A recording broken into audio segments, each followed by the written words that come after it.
y vamos a interactuar con Galo, incluso sobre lo que estamos por escuchar, porque habíamos preparado una entrevista con la compañera Brenda Fraga, que como no puede estar en este momento presencialmente, nos mandó sus audios del proyecto que llevan adelante ellas.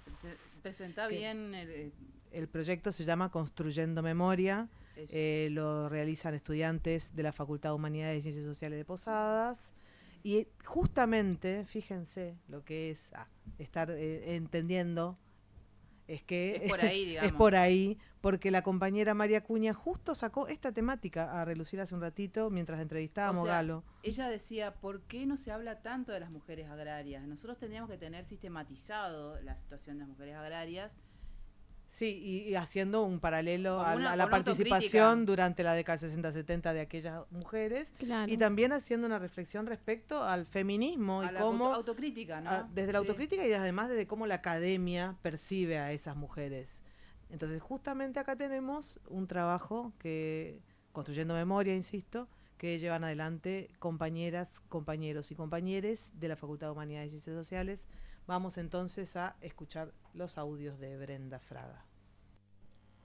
Por su parte, Susana Benedetti también había elegido ese camino, pero desde otro lugar de origen. Hola, buenas tardes a las históricas. Primero que nada, muchas gracias por invitarme. Estoy muy contenta de poder participar. Mi nombre es Brenda Fraga y formo parte de un proyecto de extensión llamado Construyendo Memoria. Este proyecto surge a partir de una asamblea realizada en la Facultad de Humanidades y Ciencias Sociales en el año 2023 y surge como una preocupación genuina de parte de un grupo de estudiantes sobre los discursos negacionistas que estaban resurgiendo en ese año. Es por eso que a partir de esto surgió la necesidad de traer diálogos, voces, relatos de lo vivido en primera persona por una diversidad de actores que vivieron la dictadura, la postdictadura, la acción colectiva y la participación política desde la vuelta a la democracia y las deudas que aún existen en nuestra provincia. En ese sentido, en el año 2024, el primer encuentro que decidimos hacer se trató sobre relatos de luchas, organización, logros y dificultades de nuestra provincia, sobre el movimiento agrario misionero, que marcó un antes y un después en la lucha campesina de Misiones. Y allí surgió este interés por los militantes y las mujeres militantes de este movimiento. Entonces, hoy quiero invitar a hacer memoria desde un lugar distinto, no solo recordar sus nombres, sino recuperar vidas, historias de vida.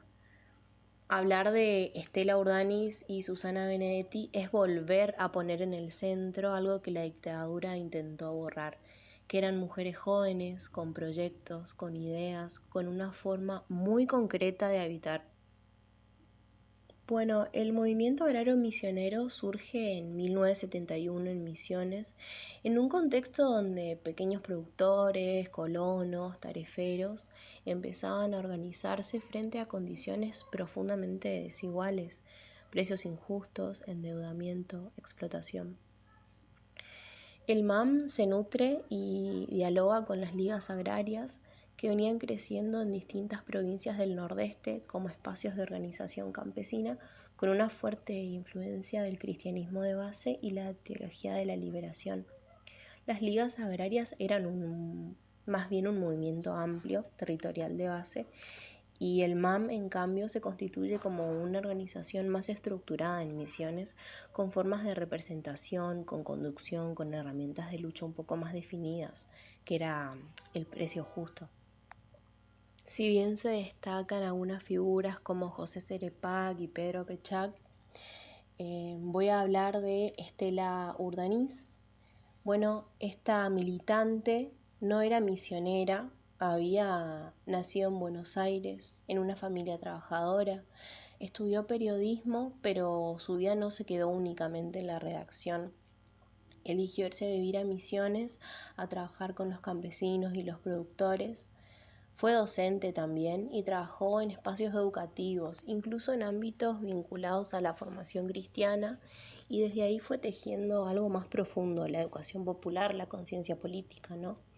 Quienes la conocieron la describen como alguien que no llegaba a imponer ideas, sino a construirlas colectivamente. Y eso se ve con mucha claridad en una de sus mayores apuestas, ¿no? El periodo Amanecer Agrario. Ella fue un pilar fundamental para la formación de este diario, ¿no? Este periódico no era solo un medio de comunicación, era una herramienta política, y dentro del mismo, junto a Susana Benedetti, que fue otra militante del movimiento, impulsaron una sección que hoy sigue siendo profundamente potente. Habla de la mujer rural tiene la palabra, ¿no? Lo que intentaba este apartado era darle voz a las compañeras campesinas que formaban parte del movimiento, hablando sobre cuál era el rol de las mujeres, ¿no?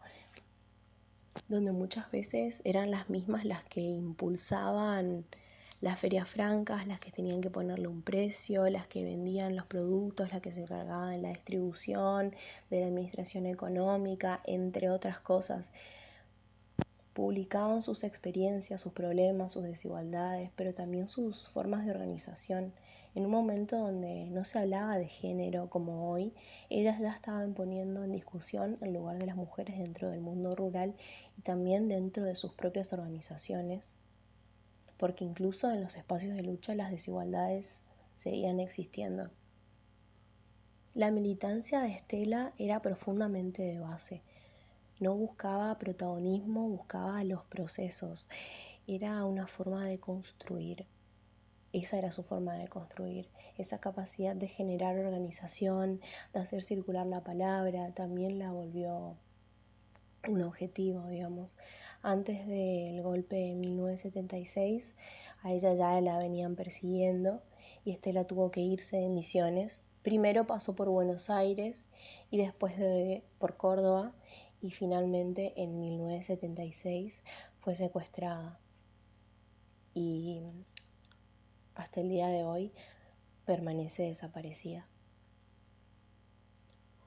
Por su parte, Susana Benedetti también había elegido ese camino, pero desde otro lugar de origen. Ella venía de una familia campesina de Entre Ríos. Su militancia nace desde el cristianismo de base, desde esa convicción de que la fe no puede separarse de la justicia social, ¿no? Bueno, ella llega a Misiones, se integra al MAM y se convierte en una de sus referentes y trabaja muy cerca con Estela, especialmente en el área de comunicación y en el trabajo con mujeres. Susana no solo compartía espacio con Estela, sino que compartía una forma de entender la militancia, ¿no? En sus relatos, ella recuerda a Estela como una compañera clave, sobre todo en la insistencia de abrir espacios reales para las mujeres y no dejarlas como en un lugar secundario, ¿no?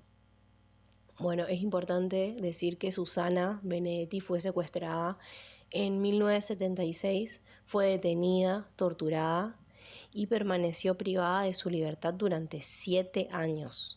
Fue liberada el 28 de diciembre de 1983 con el regreso de la democracia.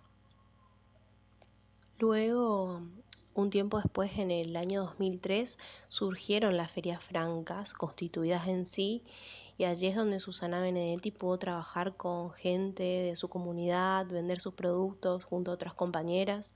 Comenzaron a vender en Oberá y después a comercializar por posadas, por ejemplo.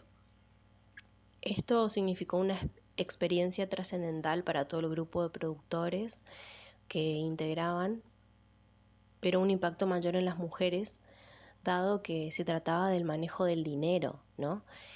Nunca se habían capacitado ni formado parte de una organización, pero esto fue una forma importante de descubrir un mundo desconocido. Se fueron independizando, perdiendo el miedo, conociendo lugares, habilidades propias, y se relacionaron con otras mujeres, que es lo más importante.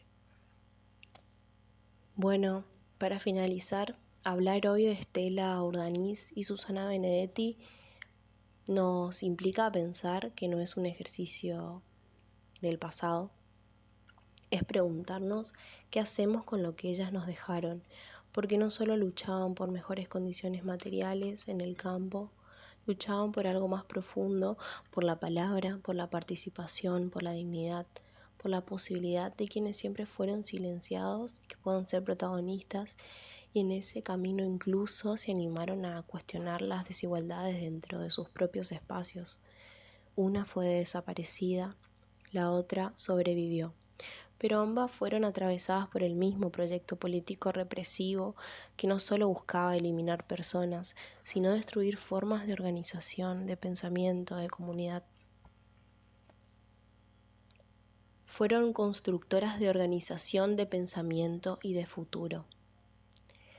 Es por eso que aunque la dictadura intentó desaparecerlas, hay algo que sigue vivo en nuestra identidad misionera y como mujeres misioneras. En cada organización, en cada mujer que hoy toma la palabra en un territorio, en cada lucha colectiva que se anima a imaginar un mundo más justo por lo que sembraron,